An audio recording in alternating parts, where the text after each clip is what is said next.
The promised seed of the woman. Yeah. Yes. The one spoken about in Eden. Yes. The one who would crush the serpent's head. Yes.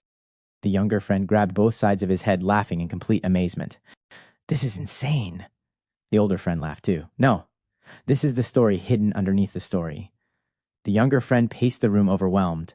So from the very beginning, God already had a plan? Yes, the older friend said, smiling. The rescue mission was already moving before mankind even realized they had fallen. The younger walking, and the enemy never fully understood what was happening. Friend stopped. Silence. Then slowly the younger friend began laughing again. Oh my goodness! Jesus is the biggest undercover operation in human history. The older friend pointed at him, laughing. There it is. The younger friend could barely contain himself now. The serpent thought he won in Eden. Humanity fell. Death entered. And then thousands of years later, the younger friend's voice lowered dramatically. The very Jesus, the Son of God, enters human history quietly, born in a manger, wrapped in flesh, walking among mankind, allowing himself to be lifted upon wood. The older friend smiled deeply. And the enemy thought the cross was victory, but it was actually the trap. The older friend nodded. I told you, the greatest kingdom reversal card in human history. The younger friend laughed loudly. Oh my goodness, God literally used the enemy's own weapon against him.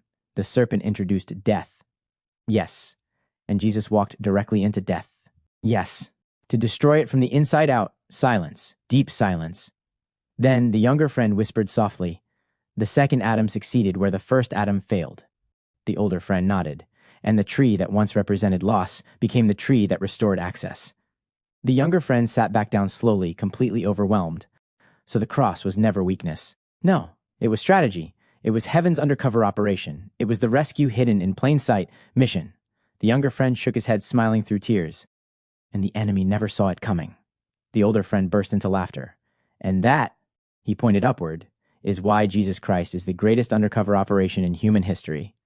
Both friends laughed, long, hard, joyful laughter, the kind of laughter that happens when truth suddenly becomes too beautiful to stay silent. And somewhere beyond, the garden, the serpent, the tree, the cross, the empty tomb, and the reopened door. The king still stands in the middle, calling humanity home. The older friend suddenly leaned forward. And wait until I tell you this part. The younger friend almost laughed in disbelief. You mean there is more? The older friend nodded slowly. Oh yes, and this might be the best part yet. The younger friend threw his hands in the air. How? How can there possibly be something even bigger than the cross, the serpent, the second Adam, the middleman, and paradise reopening? The older friend leaned forward.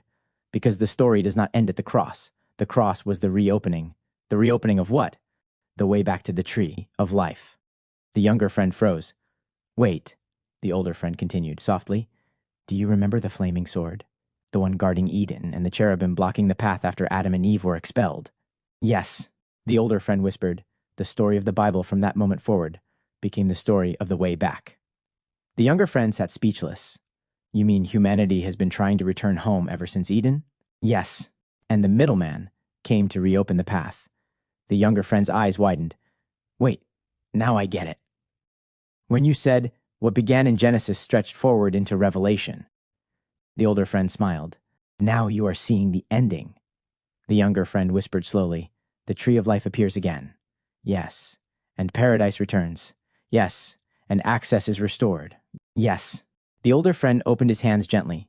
The Bible starts with a garden, a tree, a river, and mankind losing access. And it ends with a city, the tree of life, the river of life, and mankind welcomed home again. The younger friend stared in complete awe. That is impossible. The older friend smiled. No, that is divine storytelling. Silence filled the room again. Then the older friend spoke softly. Listen to this. And he read, To everyone who is victorious, I will give fruit from the tree of life in the paradise of God. The younger friend whispered, so the invitation never disappeared. No. The door was blocked, but the invitation remained. The older and then Revelation says, Blessed are those who wash their robes.